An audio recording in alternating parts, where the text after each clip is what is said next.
at NDC Oslo. I am on the couch with Julie Lerman, who does data stuff. No, we're going to talk about, well, I think just Azure in general I'm keen to see what Julie has to say. So welcome and thank you, Julie, for being here. Thanks, Lars. It's always fun under the bright lights of NDC Oslo. Exactly. Yeah, we had to bring him in though. So I do a lot more than data. Yeah, So I do get to play with Azure more than just using Azure SQL and data. But over the years, people have always said, "Oh, you don't know about NDC framework or data." Told you, Julie, right? So you kind of you got that. It's not a bad thing, I don't think necessarily. No. Hey, so what have you? Framework Entity Framework 3, Core 3 even supports Cosmos DB now. So. You're right. That's a whole nother conversation. Like, Yeah. wait, but that's an ORM and Cosmos isn't the R in ORM, so what are we talking about? But yeah. Anyway. So what have you been playing with lately? What have you been doing with Azure? Well, this was actually kind of a funny little adventure for me.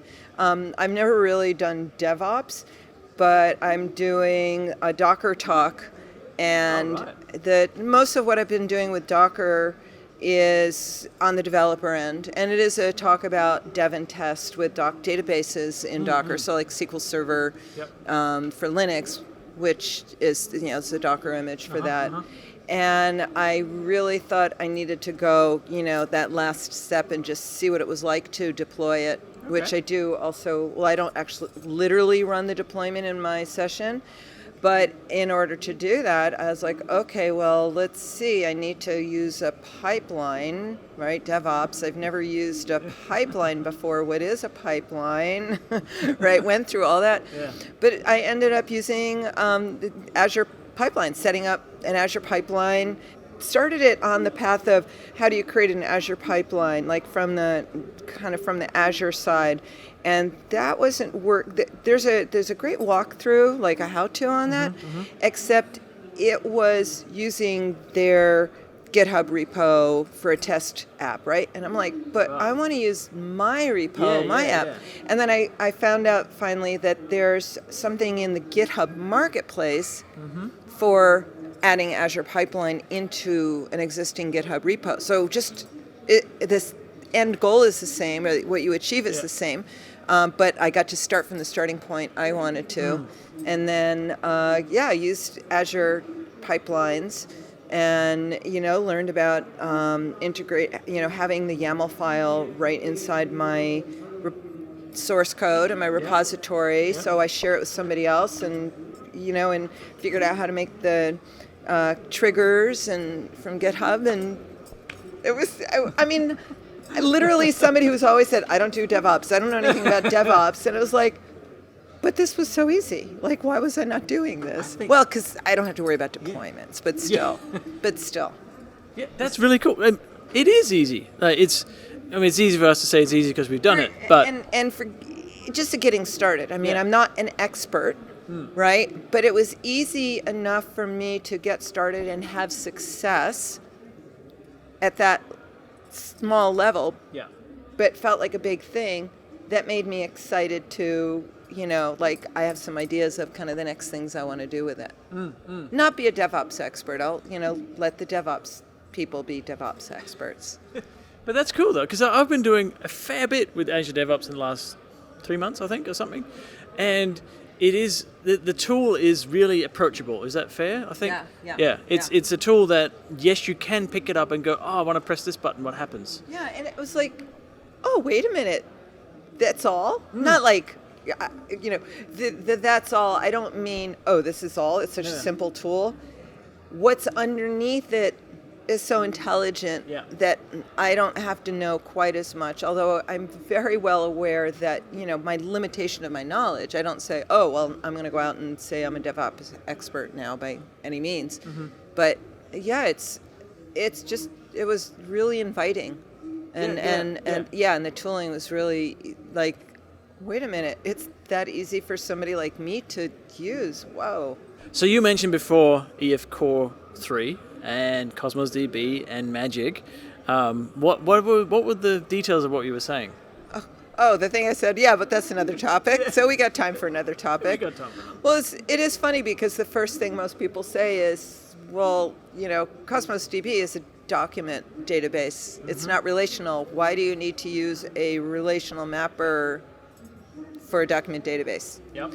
And I actually discovered this, the answer to that question long ago, before EF Core was even called EF Core, when it was EF7, mm-hmm. and the team had made a proof of concept for Azure Table Storage. Okay. And it was there, therefore I wanted to try it out.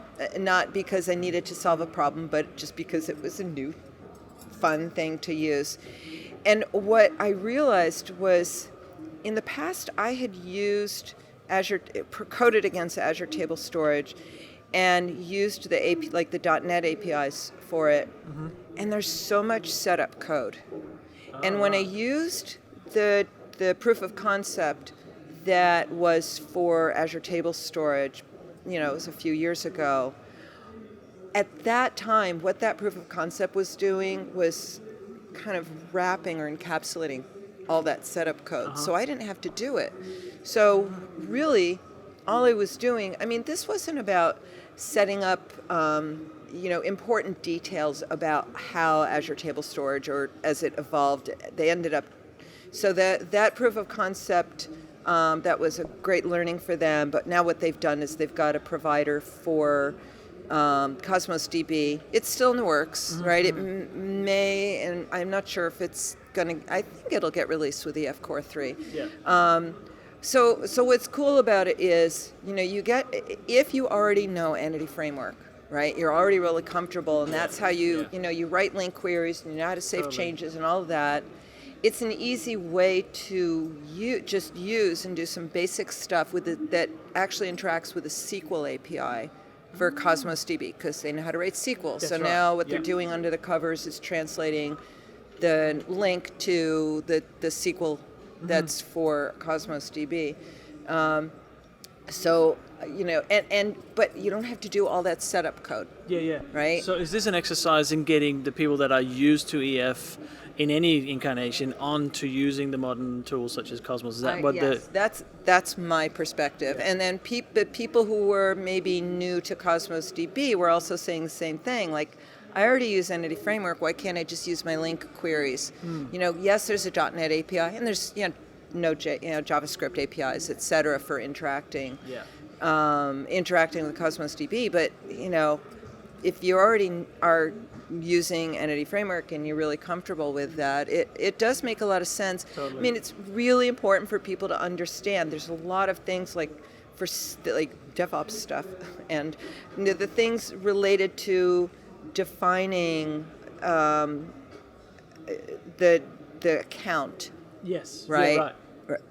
And Entity Framework will create database for you if the Cosmos DB account already exists and you're pointing to it. But for fine tuning and performance and all those kinds of things, it'll just do like a little basic default setup. Mm-hmm. But if you're going to be using it in the real world, it'll be really important to be sure that somebody knows what they're doing on that end. Entity Framework talks to SQL Server, but I'm not a DBA, right? I let a DBA go and make sure the important decisions have been made with respect to the SQL Server database, right? It's the same thing with the Cosmos DB. So I think it's pretty cool that they have that. Anything else you want to add, Julie? I think that's pretty good. Yeah, I heard there was Tim Tams here somewhere at NDC. Let's go find him. We shall, absolutely. All right, go.